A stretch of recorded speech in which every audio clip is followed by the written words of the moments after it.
It's worth it because at the end of the day, you end up with like an avatar you like. You get to meet a whole bunch of new friends. You meet people from all over the world. And it's really been a fantastic experience.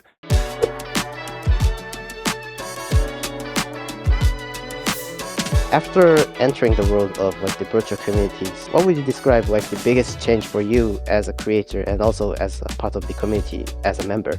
Well, the biggest thing, of course, was how do I go about it? It started with me creating just an avatar to create content because I used to work a lot with Live 2D to make animations for our characters. But that's a lot of work because you had to there was no screen recording at the time. You were animating everything by hand. It was all sorts of work. It just took way too long to do. So I realized if I invest a lot of time in making an avatar, I can create content for the Kemono Cafe using that. So we went from her to making a house. But more or less the time that was done, then VCAT came into the possibility. Not only VCAT, but there's a lot of other online conventions at the time. And I realized that it would be a great way, because you could create a world on VRChat, but to get people to come was very difficult.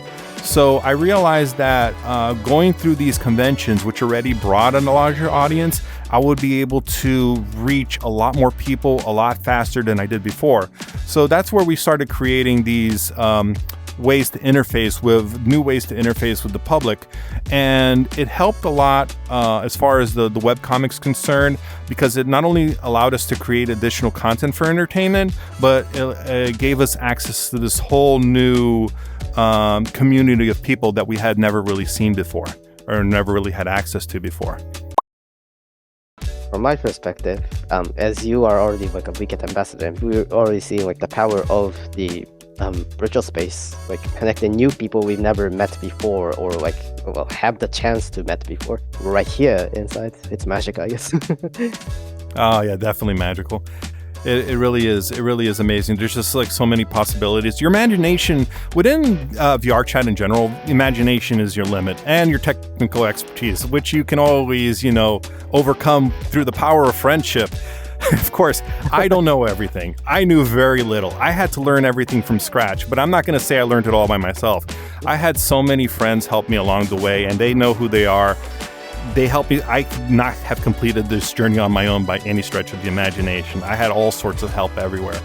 But it is a lot of you getting, you're jumping in, doing the YouTube tutorials, doing the practice sessions, overcoming Blender and Unity and Substance Painter, Photoshop and Audacity and so on and so forth. Oh my God, there's so much work, but it's worth it. It's worth it because at the end of the day, you end up with like an avatar you like. You get to meet a whole bunch of new friends. You meet people from all over the world. And it's really been a fantastic experience. And I've been happy to be able to get everything that I used to do before with like 2D drawing and try to apply it to this new 3D virtual environment community that is a landscape that's always evolving and always getting better. Could you perhaps tell the audience how Mekamart started and what is the concept of Mekamart and what inspired you to kind of create it and what might be the things that you might be looking into? When I started the Kemono Cafe, the very first thing I did, and this kind of rolls into how I worked with Mekamart, the first thing I did is I need to figure out a name. So with the Kemono Cafe, we got a name and we ended making it. We saw that the kimono, we wanted to do something kimono. The .cafe was an available domain with the kimono, so we did kimono.cafe. And then we needed a character. We picked the fox girl, and then the fox girl became the mascot. And then everything rolled on from there, and we created the image around that. When it came to Mekamart, I knew that I wanted to do something with robots, and I knew because of the space we had to work with, it needed to be something small, compact, convenient, something you could get in and out. And that's where the Konbini idea came into mind. So it originally was Robomart. But I thought, Robomart, it's a bit too generic. And then I practiced with a couple of other words, and then Mekamart was what I decided on. At the time, I had another version of this avatar, which was not the M800 mascot that it is now, but just more of a generic robot that I did as a test. And I reformatted that into like an avatar that I could actually advertise. That came after. In the beginning, M800, which is this character that you see with the screen, she was just going to be the AI interface that would be your guide through the Mekamart factory. So let me see. We had the Mekamart store, the Konbini store.